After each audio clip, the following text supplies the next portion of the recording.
Well, this week I have with me not an MSP but Ian Fraser, who's an author and journalist, and he's well known for the book he wrote on Shreddit about the Royal Bank of Scotland. First of all, I want to ask you, do you think anything has changed then since you wrote your book? Well, the book was published in June 2014, and actually not a huge amount has changed. In fact, in some senses, there was a period, particularly from May 2015 onwards, when a lot of the regulatory changes that were introduced prior to that were being chipped away at by George Osborne. Because after May 2015, the Conservatives won a majority in the House of Commons in Westminster, and they saw that as a moment at which they could respond to some of the lobbying that the banking sector was subjecting them to, and they introduced a woman called Harriet Baldwin, who'd spent 20 years plus as a managing director at J.P. Morgan Chase as the city minister. And so there was a period which was really quite breathtaking between about May 2015 and about January 2016, when they were diluting the ring fence, when they were what else were they doing? They were changing the senior managers' regime to change the burden of proof in favour of the bankers or in favour of the individuals. They were watering down the banking levy, and various steps along these lines, which did seem very surprising for a government to be doing in the wake of one of the most severe banking crises in history. And partly it was a response to HSBC, because HSBC actually was threatening all that time to move its headquarters away from London. That's right. And I think they were quite frightened that they didn't realise that HSBC was calling their bluff on that, because HSBC wasn't really going to move its headquarters away from London, but they were scared that could have happened, and therefore they wanted to placate HSBC and other senior bankers by watering down some of the post-crisis reforms. So one of the big issues that's come out of RBS in particular is their global restructuring department. Now, I knew about this because I had business people came to see me. It must have been way back in 2009, as far back as that, telling me that they had just been told by RBS that the accounts that they had were being moved into this global restructuring department without their consent, and it seemed to change the whole basis of their arrangement with the bank. Yes. So it's been in the news actually fairly recently. Yes. Do you think this has been corrupt? I mean, what has really been going on here? Well, I think RBS changed its approach to restructuring distressed assets back in '92 when they brought in a guy called Derek Sage from 3i, which is a venture capital business, and instead of just trying to nurture problematic borrowers back into health, these are business borrowers I'm talking about, they decided they would try a new approach, which actually was more about how could they make the most money out of that distress by, for example, piling on additional fees, charges, higher interest rates, penalty fees, charges to accountancy firms, charges to chartered surveyors to do valuations, and then once the company had effectively been sucked dry of cash, they'd withdrawn all the cash out of the firm so that it was unviable. They would then put it into administration using a tame firm of accountants.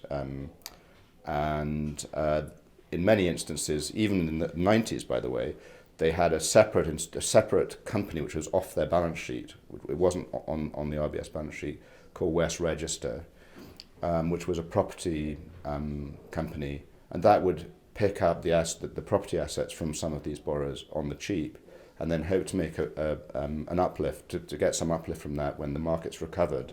By the way, this was set up in '92 when they were just emerging from a severe recession in 89, 90, 91, or 91 particularly. when a lot of property companies were in difficulties. But what the added ingredient to this, that was on a very small scale compared to what we saw after the crash of '08, when they basically reinvented the same policies of trying to profit from troubled assets. But they added some elements which were extremely dodgy. One of which was that they appear from the latest revelations from BuzzFeed, which was an amazing investigative piece published on the 11th of October called Dash for Cash. RBS introduced new elements which a lot of people, including me, knew about before. We didn't actually have hard evidence in terms of internal documents to prove it. But they were suddenly putting viable firms which had done nothing wrong, which were creditworthy, which were profitable, which were not in default, which had not breached their covenant, into this so-called Grim Reaper group, or GRG, where they could then be sucked, whereupon the cash could be sucked out of them and the firms could be put into administration. And the Strategic Investment Group, which is a private equity arm of RBS, and its property arms, which include West Register, but there's many of them, could then pile in and seize the assets on the cheap through conflicts of interest. To me, this is actually one of the most shocking scandals that a British bank has ever been engaged in. It demonstrates that a bank, in order to save its own skin in the wake of a huge crisis when it would have failed without taxpayer bailouts, was willing to effectively prey on its own business customers, on tens of thousands of its own business customers, some of whom have suffered the most appalling hardship as a consequence of these actions, just in order to save its own skin. And I think it's astonishing that the British authorities haven't done more to investigate this, to punish the perpetrators of what happened, to at least hold them to account. And that in itself raises some interesting questions. Why do you think that is? So why haven't the Royal Bank of Scotland, or in fact any of the other banks who've been caught up in other scandals, why do you think there has been hardly anyone, no one imprisoned for it, hardly any accountability for?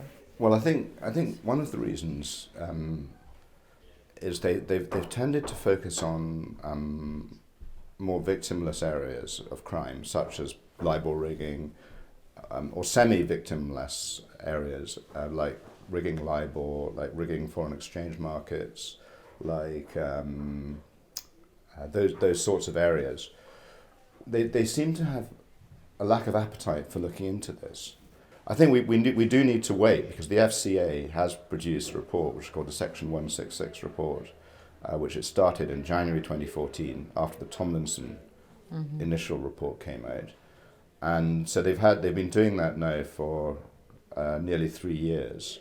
To some extent, we're going to have to wait to see what's in that report before we can really pronounce on whether the UK establishment is turning a deliberate blind eye to what's been going on. Some of the debate we're having now about a living wage, about a necessity to, or in fact the whole austerity agenda, it very often, the context for that is not really re-established, which is the crash in 2008. Yes. Do you think, Ian, the taxpayer is fully aware that what they may be seeing in their daily lives is partially caused by some of the decisions of these big banks? No, I think it's been obscured by a lot of political rhetoric over the past 8 years. There's been a lot of rhetoric about immigration. There's been a lot of rhetoric about the failure of New Labour to balance the books, but actually, deep down, a lot of this was due to the fact that the banks did become out of control in the build-up to '08, and then crashed and cost us, hundreds of billions. It's not just tens of billions. It's not just scores of billions. It's hundreds of billions to sort out. When RBS and HBOS collapsed in '08, nobody realised the extent of the wrongdoing that had occurred within those institutions. It was like, it was almost like, they just lent a bit a bit too much money, or they'd been a bit reckless. But there was no real knowledge or understanding of all the different areas of wrongdoing which have subsequently emerged. And the charge sheet is immense, not across the banking sector. There's a guy called Robert Jenkins, who's a former member of the Financial Policy Committee of the Bank of England. He's an adjunct professor at London Business School, who's put together a list of all the areas of criminality and or misconduct stroke wrongdoing within the banking sector. And it's growing almost every day. It's incredible. Mm-hmm.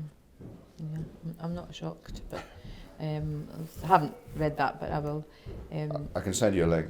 I have to leave it there, Okay. but look forward to reading the report of the FSC. It'll be next year, Yes. I imagine. And perhaps we might have a debate, who knows, at the Scottish Parliament about where things are now in the banking sector. Thank you very much. Well, thanks for having me.